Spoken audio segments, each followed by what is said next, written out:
everybody, welcome to my channel Tansuman Classes, and I am Suman ma'am. Welcome to all class 7.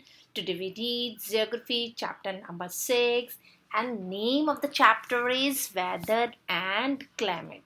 यानी हमारा जो weather है और जो क्लाइमेट है, आज इसी के टॉपिक को हम उठाते हैं, इसी के टॉपिक जो कि मॉइस्चर है, और इस मॉइस्चर के बारे में हम पढ़ेंगे. So before we read this topic, like and subscribe my channel and press the bell icon also, so you will get more videos from my side. Okay, got it. चलिए शुरू करते हैं. तो आज जैसे कि चैप्टर में क्लास 7 हम पढ़ने वाले हैं मॉइस्चर. अब मॉइस्चर होता क्या है? तो मॉइस्चर जो होता है इन the atmosphere exist in solid, liquid and gases state.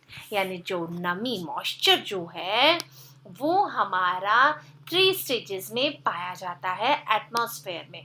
और वो कौन कौन से स्टेजेस हैं? अगर हम बात करें तो सॉलिड है, लिक्विड है और गैसेस फॉर्म में मिलता है. तो मॉइस्चर क्या है? The amount of moisture present in the air varies from place to place and from time to time. यानी जो हमारे हवा में जो मॉइस्चर है वो क्या करता है, हर जगह अलग अलग और हर टाइम के अनुसार अलग अलग हो सकता है. So the air in the equatorial region has more moisture than other region of the world. देखिए, जो इक्वेटोरियल रीजन है वहाँ पे मॉइस्चर ज़्यादा होगा. क्यों?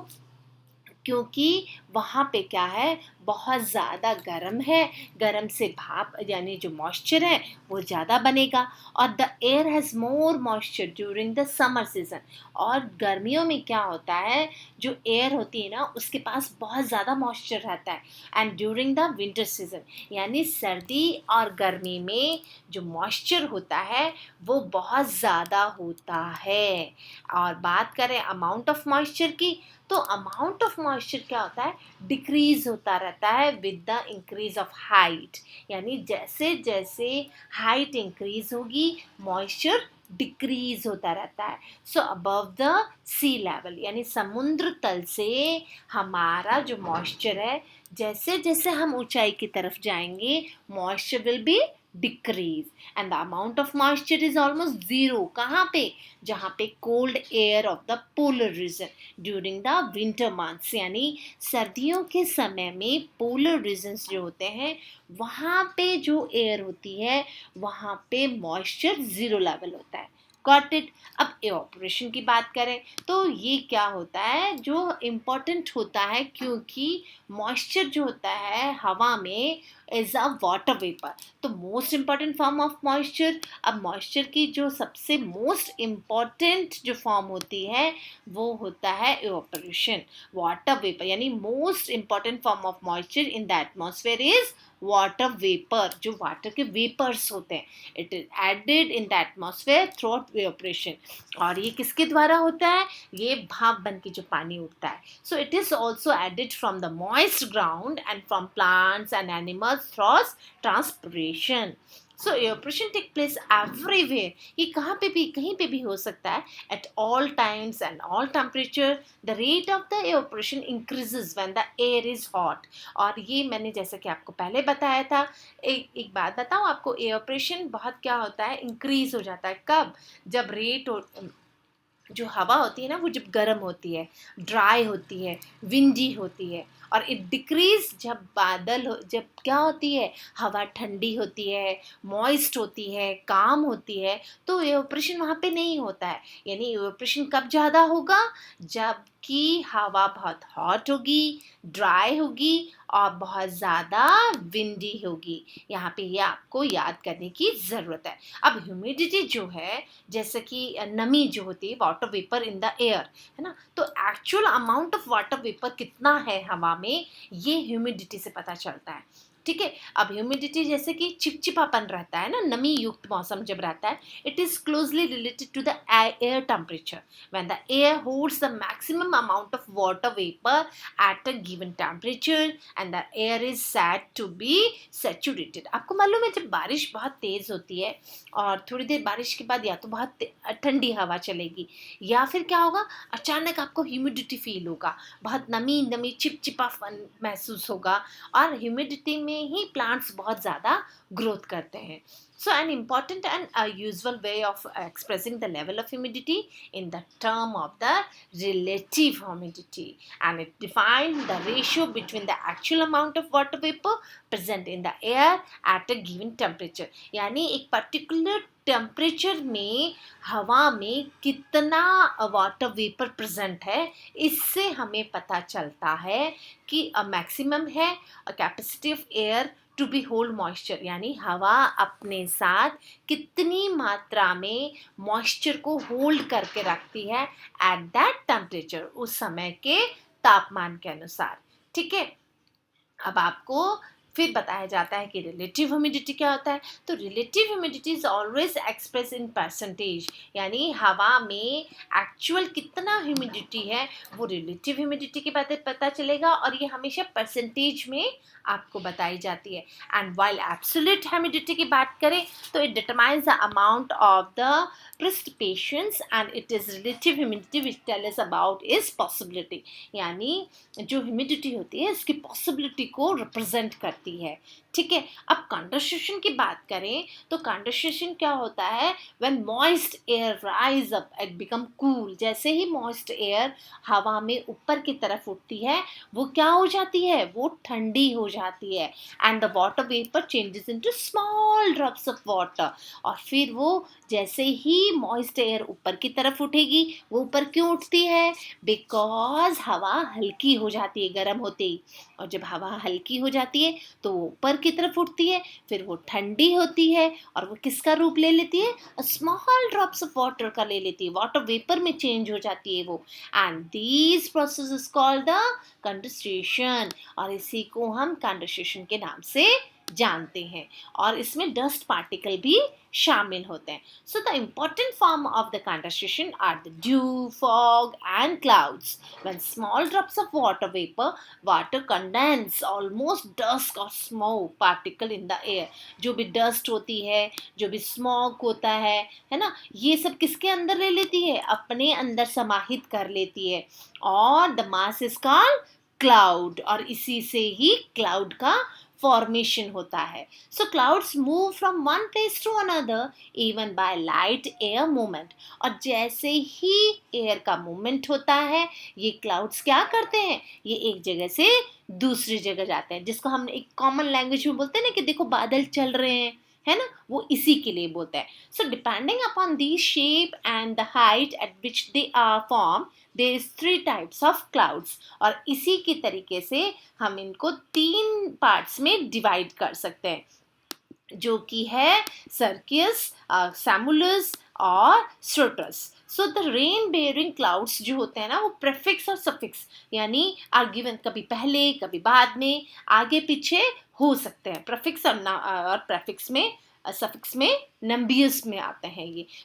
ये देखिए कन्वेंशन रेनफॉल हो रही है, फिर ऑरोग्राफिक रेनफॉल हो रही है किस तरीके से, और फिर साइक्लोनिक रेनफॉल हो रही है। अब आप ये देखिए प्रेसिपिटेशंस जो हैं वो क्या होता है, जो स्मॉल वाटर वेपर्स होते हैं ना वो आपस में जुड़ जाते हैं, और ये क्या करते हैं, दे ग्रो इन साइज, ये आपस में कंबाइन होकर they join together and they grow in size until they are unable to float in the air, और ये हवा में तैरते रहते हैं, फ्लोट करते रहते हैं, and they fall down as a rain drop और फ्लैक्स ऑफ स्नो, जो कि रेन ड्रॉप का रूप लेके धरती के ऊपर आ जाते हैं, और हम इसी को ही precipitation कहते हैं। So this is called, the main form of the precipitations are rain, drizzle and snow and hailstones। जैसे कि हल्की हल्की बूंदाबांदी होती है, बारिश होती है, स्नो का होता है रूप, और बड़े बड़े हिल स्टोन्स जब गिरते हैं, तो ये किसी का रूप है, ये है precipitation का रूप है। और rainfall is the most important form of the precipitation, यानी प्रिसिपिटेशन का सबसे कॉमन अगर मैं एग्जांपल आपको बताऊं, एक बहुत अच्छा इंपॉर्टेंट फॉर्म ऑफ बताऊं, तो सबसे पहले रेनफॉल, जो कि बारिश, और ये किस पर डिपेंड करता है, how warm and moist air cool and occur rainfall following veg, और ये अलग अलग तरीके से बारिश को करते हैं। तो फर्स्ट कौन सी है, फर्स्ट है कन्वेंशनल रेनफॉल। अब ये रेनफॉल कब होती है, when air comes in contact with the hot surface of the air, यानी एयर किसके कांटेक्ट में आ रही है, एयर अर्थ सरफेस के हॉट सरफेस के कांटेक्ट में आती है, it gets heated, become light and rise on the form of air current, गर्म होती है, बहुत हल्की होती है, ऊपर की तरफ उठती है, और क्या करती है, ये एयर करंट का रूप ले लेती है, यानी जो वर्टिकली जो एयर चलती है ना, जो विंड्स चलती हैं, उनका रूप ले लेती है ये। After the warm air reaches the upper layer of the atmosphere, और जैसे ही ये क्या करती है, एटमॉस्फेयर में ऊपर की तरफ जाती है, it expands and loses heat, यानी ये एक्सपैंड हो जाती है और अपनी हीट को छोड़ देती है आसपास के एरिया में, और फिर क्या होता है, it leads to be condensation and the formation of the cumulus clouds, जो कि कम्युलस क्लाउड्स के रूप ले लेती है। These clouds produce sudden and heavy rainfall and thunder, lighting, ये सब इसी की वजह से होता है। तो this is called the conventional rainfall. It experience every day in the equatorial region, जो कि सॉरी, जो कि इक्वेटोरियल रीजन में हमें देखने के लिए मिलता है। ऑरोग्राफिक रेनफॉल की बात करते हैं।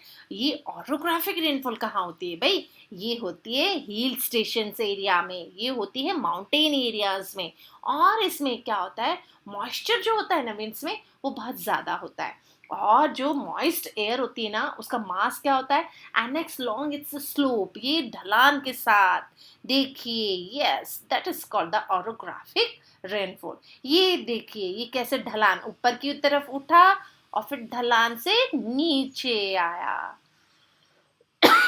दिखा।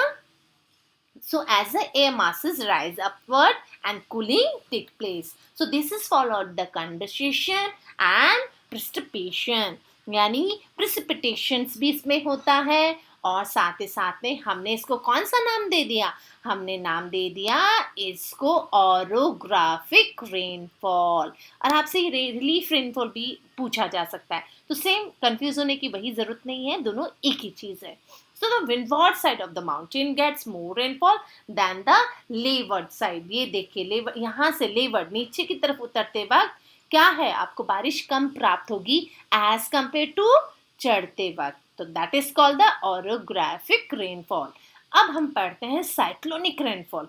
तो साइक्लोनिक, जैसा कि नाम से ही पता चल रहा है कि these type of rainfalls is generally associated with the cyclone in the tropical region and the depression in the temperate region, यानी tropical regions में ये ज़्यादा आती हैं, और साथ ही साथ in cyclone very warm and cold air masses meet. हमने पहले बात करी थी कि साइक्लोन कब आते हैं, जो वार्म एयर और कोल्ड एयर जहाँ पे मिलती है, lighter air, warm air masses अपराइट्स के ऊपर तरफ चले जाते हैं, तो जहाँ पे कि वार्म एयर कोल्ड एयर मिलती है ना, वहाँ पे फिशेस भी बहुत ज़्यादा मिलती हैं। तो ये क्या है, lighter warm air is masses overrides the old air mass and the boundary between the two air masses is called the front, जिसे कि फ्रंट के नाम से भी जाना जाता है। और condensation take place in a warm air masses, rainfall occur along with the path of the cyclone. So this type of rainfall is common in the belt of the Westerwelle, especially during the winter season, and it is also known as the front tail rainfall, जिसे कि front tell rainfall के नाम से भी जाना जाता है।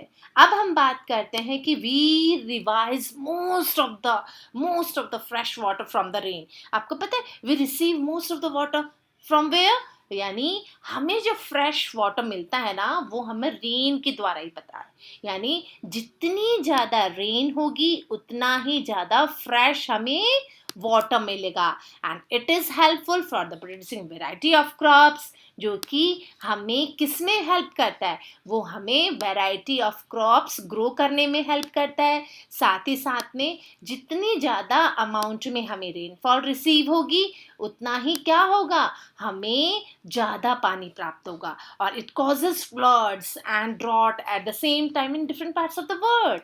और उसी टाइम में हम क्या देखते हैं, हमारा जो फ्रेश वाटर है बाय द रेन जो हमें मिलता है, कहीं पे फ्लड्स आ रहे हैं, और दूसरी तरफ हम देखते हैं कि कहीं पे ड्रॉट्स भी आ रहे हैं, यानी कहीं पे सूखा भी पड़ रहा है, अकाल भी आ जाता है कभी कभी। तो ये different parts of the world में ये चेंजेस आते रहते हैं। So thanks for watching this video and like and subscribe my channel. Thank you.